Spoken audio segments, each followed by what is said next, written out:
A teoria da telepatia sustenta que, em alguns casos, uma mente age sobre uma outra, direta ou indiretamente, através de meios fundamentalmente diferentes daqueles das experiências familiares do dia a dia. Vejam que ele está absolutamente a par da teoria a qual ele critica.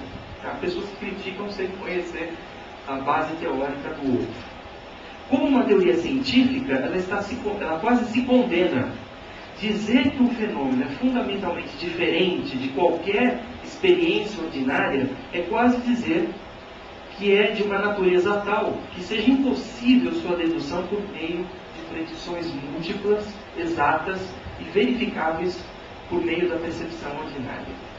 Algo que é irregular não pode ser estudado cientificamente, porque a ciência só estuda aquilo que é regular, previsível, que se configura em lei.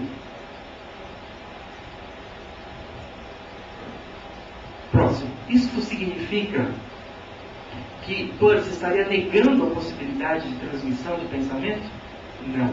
Ele está indo contra uma teoria que coloca essa transmissão de pensamento como algo raro.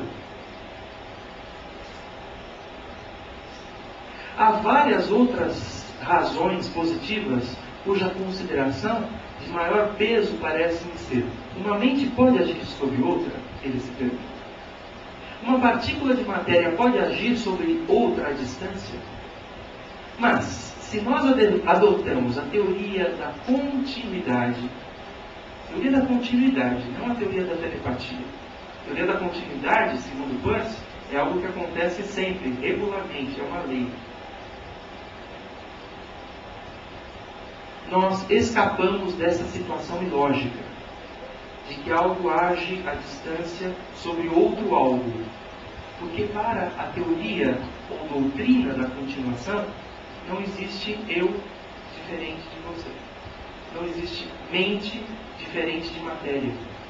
Entre a minha mente e a sua mente, não há diferença, mas um contínuo. Lembram de Jung? Inconsciente coletivo? Estamos falando de algo muito semelhante. Próximo.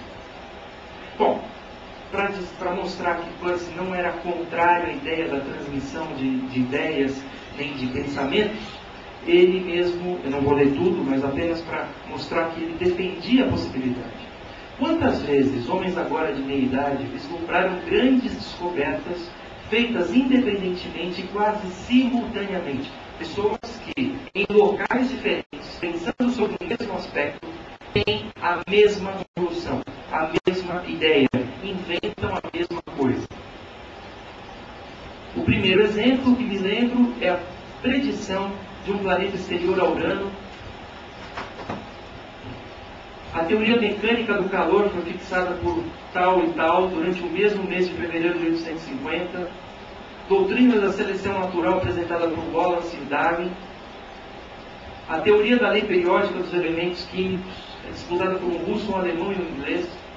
E assim vão os vários exemplos que para ele mostrariam que é uma continuidade, uma, digamos, interconectividade entre as nossas mentes. Próximo. E ele vai então, eu não vou ler tudo isso, ele vai dizer que há, além da seleção natural, outras formas pelas quais o ser humano se adapta ao meio. Ele vai dizer que, além da seleção natural de Darwin, há uma coisa que é o acaso puro, alguma coisa que de repente acontece por dar certo, mas ele vai dizer de uma terceira forma que para ele tem tudo a ver com a teoria ou a doutrina da continuidade, que é o que ele chama de amor ágape, ou teoria agapística. Ágape é uma forma de relação por proximidade, por, vamos dizer, de uma forma poética, amorosa. Aquilo que é afeto à minha ideia se aproxima àquilo que é afeto à sua ideia. As ideias se comunicam, se correlacionam, se somam. E ele então vai dizer uma série de possibilidades de que este desenvolvimento acapástico, se você quiser, você pode dizer intuitivo, se você quiser, você pode dizer também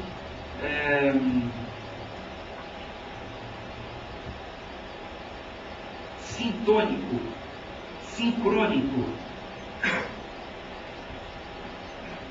pode afetar uma pessoa bem aqui no meio, em particular, diretamente, ainda que seja incapaz de apreender a ideia ou apreciar sua atratividade.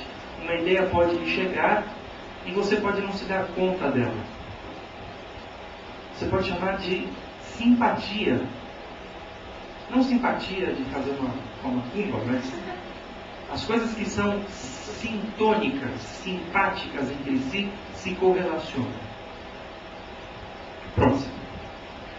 Pode seria o quê? Um sujeito da década de 70, alucinado, psicodélico. Seria um sujeito que prezava pela cultura ou filosofia oriental, místico, ou, entre aspas, simplesmente um gênio revolucionário.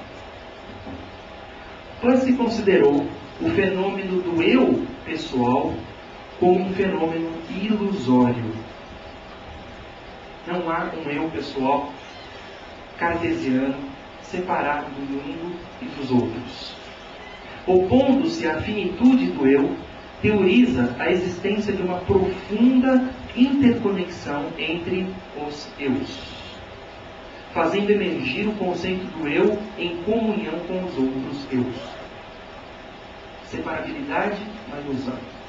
A ilusão de isolamento pode levar à crença da real separação, da existência independente dos outros.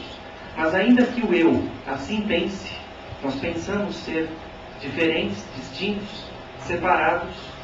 Então, ainda assim, ser um eu significa ser membro de uma comunidade em que as experiências são sempre compartilhadas entre os vários eus existentes.